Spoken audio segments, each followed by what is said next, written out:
हम आंदोलन करेंगे, घेराव करेंगे, हम अपनी आवाज़ को उनके साथ बुलंद करेंगे। हमारी युवा कांग्रेस और कांग्रेस पार्टी जो है पूरी तरह उस जिनके साथ शोषण हुआ है उस शोषित व्यक्ति के साथ खड़े हुए, उनके अधिकार दिलाने में खड़े हुए। हम सरकार से जवाब करेंगे, सरकार को घेरेंगे और सरकार को मजबूर कर देंगे कि उस महिला को, उस बेटी को न्याय मिलना चाहिए, क्योंकि ये लोकतंत्र है और लोकतंत्र में आप, हम, हर व्यक्ति को एक बराबर अधिकार है कानून का, लड़ने का, बोलने का और बातचीत करने का। लेकिन ये सरकार हम सबके अधिकार को खत्म करके, तानाशाह रवैया करके, सिर्फ 3-4 पूंजीपति और 1-2 व्यक्ति मिलकर हिंदुस्तान के ऊपर कब्जा करके चलाना चाह रहे हैं। मुख्य आरोपी अगर फरार है, मुख्य आरोपी बिंदास अगर घूम रहा है, तो उनको बिहार प्रदेश में बहुत बड़े नेता यानी कि डायरेक्ट मुख्यमंत्री, वहां की सरकार उस आरोपी को बचा रही है। ये बात तो आरजेडी के नेता विधायक भी कह रहे हैं कि क्या अगर मुख्यमंत्री का बेटा होगा, विधायक का बेटा होगा, मंत्री का बेटा, क्या इंसाफ नहीं मिलेगा? नहीं मिलेगा, खासकर बिहार में। क्यों मिलेगा? आप आवाज उठाएंगे आपको गोली मार देंगे, आप आवाज उठाएंगे आपको जेल में डाल रहे हैं, क्योंकि वहां पर तानाशाही सरकार बैठी हुई है।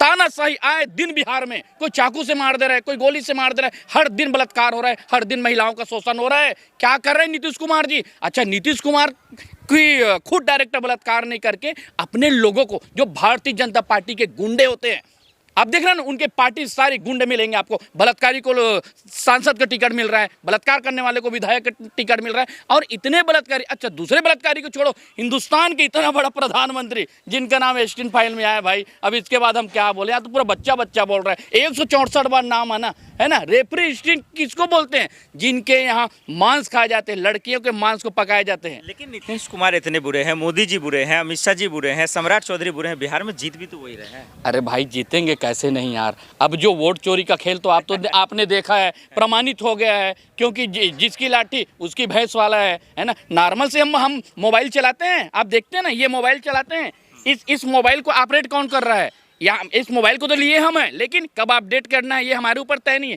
छोटे से मोबाइल 1500, 2000, 5000 के मोबाइल को जब कंपनी तय करता है, तो क्या बैठे बैठे कौन से किसके मोड़ जाएगा वो तय नहीं करता क्या? क्योंकि जिस दिन बैलेट पेपर पे चुनाव होंगे, आप रिजल्ट देखिएगा, अभी तेलंगाना में रिजल्ट आया, जिस दिन बैलेट पेपर पे चुनाव होंगे, मोदी पार्षद तक नहीं बन पाएंगे। नीतीश जी कह रहे हैं, सम्राट चौधरी कह रहे हैं कि आप लोग मूर्ख वाली बात कर रहे हैं। इलेक्शन कमीशन, इलेक्शन उसी को गाली देना है बस। देखो, एक ही रोना है आप लोग। देखो, नीतीश कुमार जो है वो मेंटली रूप से डिस्टर्ब हो चुका है। मेंटली रूप से वो नशे के व्यक्ति हैं, वो 24 घंटा नशे में रहता है। उनको क्या करना है, क्या बोलना है, उनको समझ ही नहीं है। वो वही बोलता है जो हिंदुस्तान में बैठे नस्ली सरकार, जो नरेंद्र मोदी है, अमित शाह है, वो जितना बोलने के लिए बोलता है उतना ही बोलता है, उनको मतलब ही नहीं है। कह रहे 20 साल बेमिसाल बिहार में नीतीश कुमार। अरे क्या 20 साल बेमिसाल बोलते हैं यार, झूठ बोलते हैं। मैं छत्तीसगढ़ का आदमी हूँ और राष्ट्रीय प्रवक्ता हूँ युवा कांग्रेस का। मैं बिहार चुनाव में आपके गया हूँ, मैं बेनीपट्टी विधानसभा में गया हूँ, जो मधुबनी जिला पड़ता है। घूम कर देखा हूँ मैं। लोग खाने के लिए उनके पास चावल नहीं है, रहने के लिए झोपड़ियाँ नहीं है। मेरे पास वो तमाम वीडियो हैं। लोग गाली दे रहे हैं, लोग बक रहे हैं।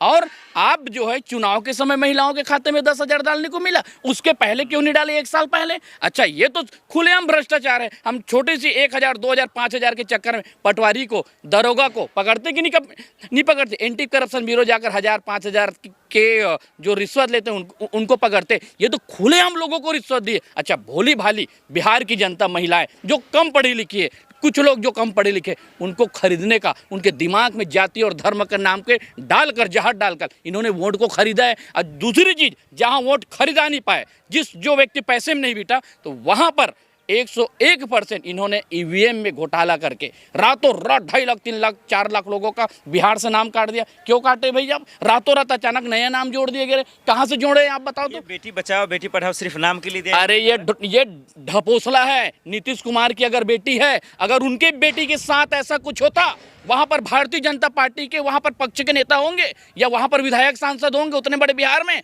तो उस व्यक्ति की अगर बेटियां होगी और उसके बेटी के साथ ऐसा होता, तो आज वो कहाँ गुहार लगाते? आज कौन सी नाक कटी होती, कितने शर्म की बात रही होती, बताइए। आज किसान की बेटी के साथ हुआ है, आवाज उठाने वाला नहीं है, आवाज उठा रहे उनको जेल में डाल रहा है। मजदूर की बेटी को वहां पर आवाज उठा रहे हैं। एक गरीब तबके के व्यक्ति के लिए बिहार में क्या, पूरे हिंदुस्तान में कोई जगह कानून नहीं है। आखिर में ये बता दीजिए, क्या नीतीश जी हो या मोदी जी हो या अमित शाह जी हो, कोई भी हो, इनके राज्य में बेटियां सुरक्षित नहीं है? 1% कोई बेटी सुरक्षित नहीं है। आप देख लीजिए, आज 2 से 2.5 साल से इसी हिंदुस्तान के एक राज्य है मणिपुर आज जल रहा है। अपना सूरत और चेहरा दिखाने के लिए हिंदुस्तान का प्रधानमंत्री नहीं गया। क्यों नहीं गया भैया, बताओ तो पहले।